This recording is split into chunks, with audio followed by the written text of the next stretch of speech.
और जो इस व्रत को करता है, सुनता है, कहते हैं भगवान भोलेनाथ महादेव की कृपा से समस्त मनोकामना की पूर्ति होती है।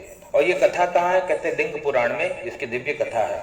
पार्वती जी कहती है भगवान भोलेनाथ से कि प्रभु ऐसा उत्तम व्रत बताना, ऐसा श्रेष्ठ व्रत बताना जिसमें बहुत श्रम न करना पड़े और फल अधिक से अधिक प्राप्त होवे। तो यदि आप मुझ पे प्रसन्न हो तो कृपा करके हमको उस व्रत का विधान बताइएगा।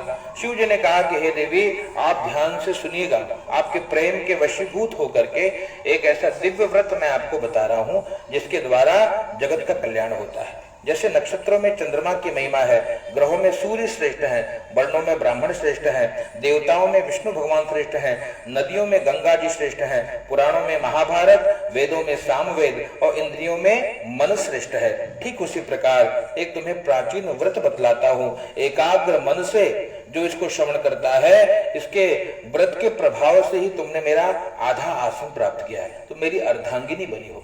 ऐसी महिमा है इस व्रत की।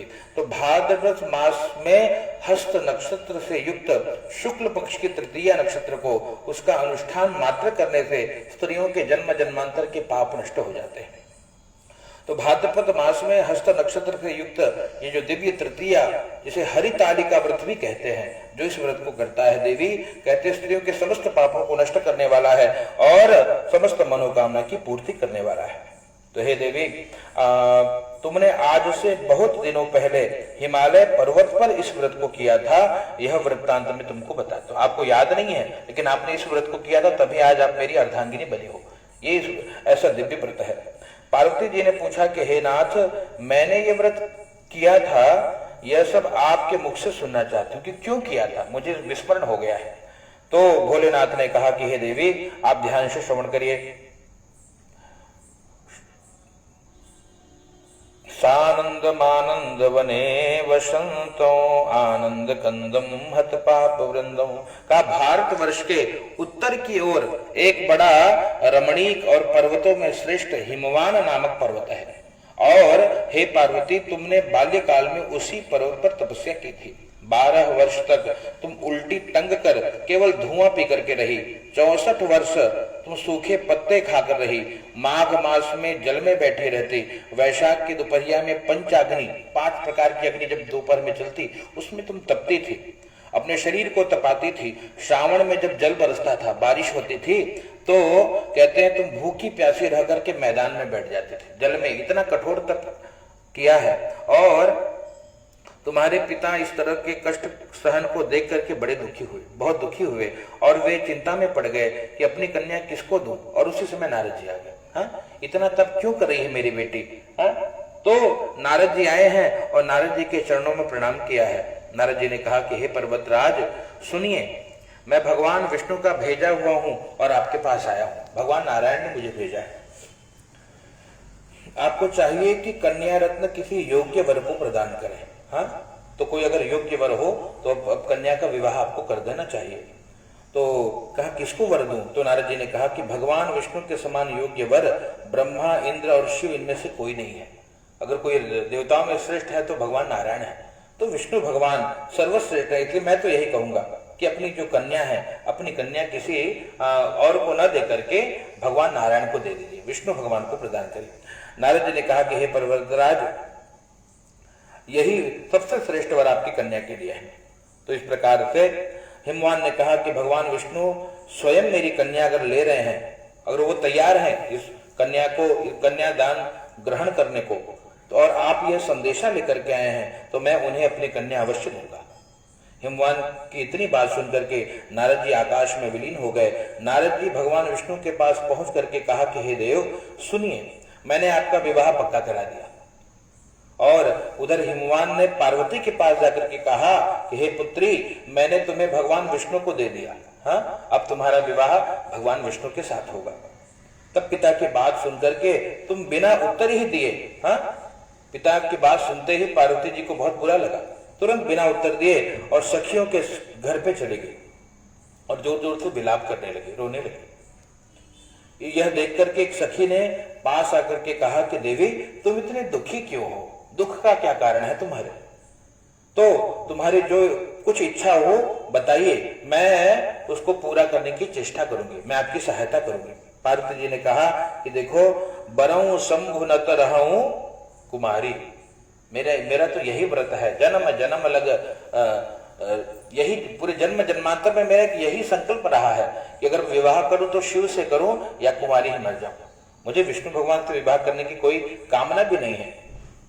तो इस प्रकार से कहा कि अगर मैं विवाह करूंगी तो मात्र शिव जी से करूंगी, अन्य किसी से अपना विवाह नहीं करूंगी, मैं अपने शरीर को त्याग दूंगी।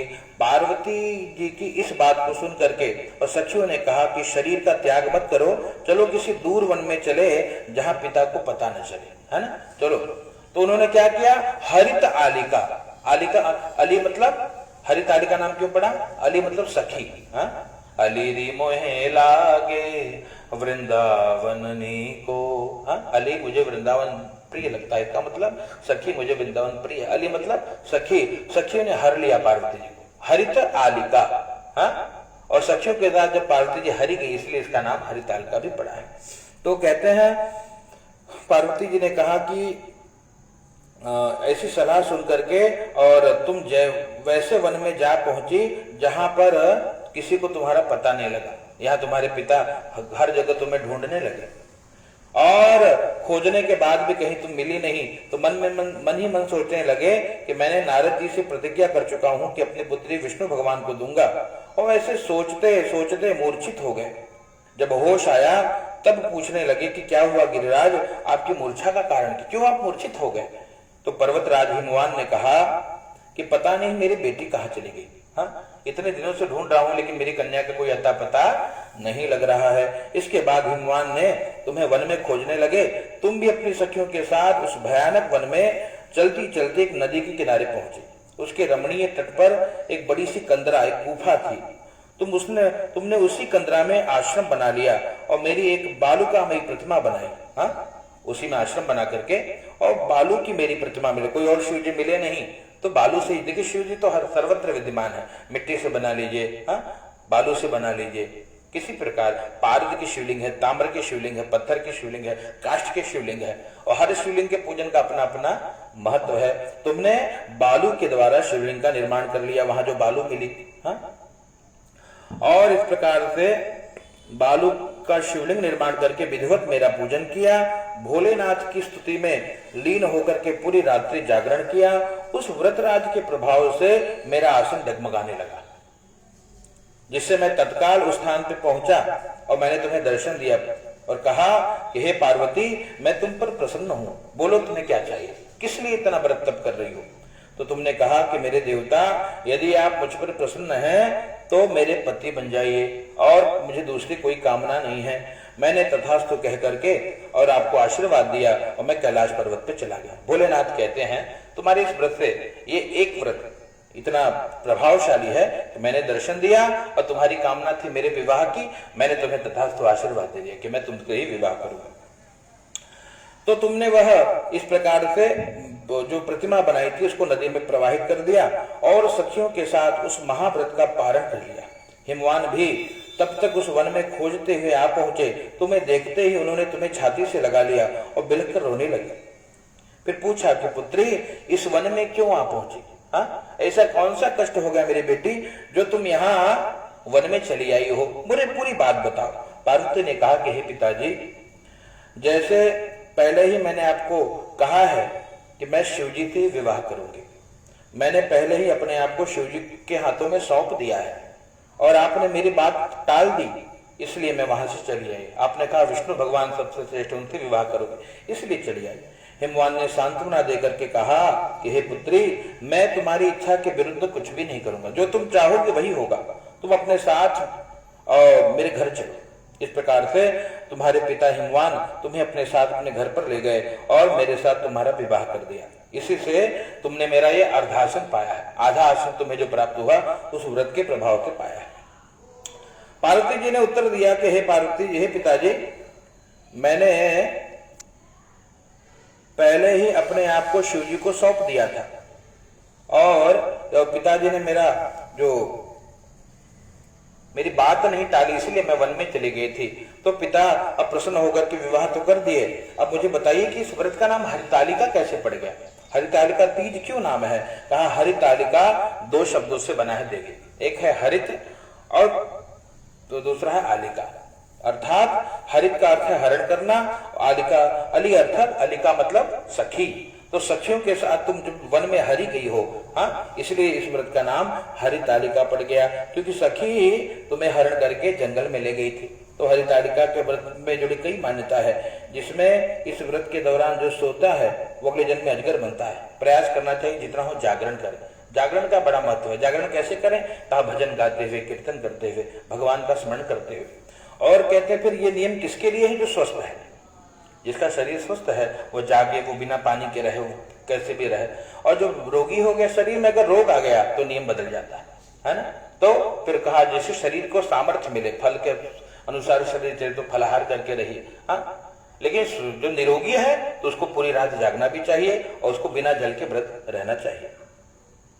और इस प्रकार से, लेकिन अगर जो स्वस्थ होकर भी, कहा जो व्रत भी रखे और रात को सोती है वो अजगर बनती है, जो दूध पीती है वो सर्पणी बनती है, जो व्रत नहीं रखती वो विधवा होती है, जो शक्कर खाती है वो मक्खी बनती है, जो मांस खाती है वो शेरनी बनती है, जो जल पीती है वो मछली बनती है, जो अन्न खाती है वो सुअरी बनती है, जो फल खाती है वो बकरी बनती है। इस प्रकार के कई मत सुनने को मिलते हैं।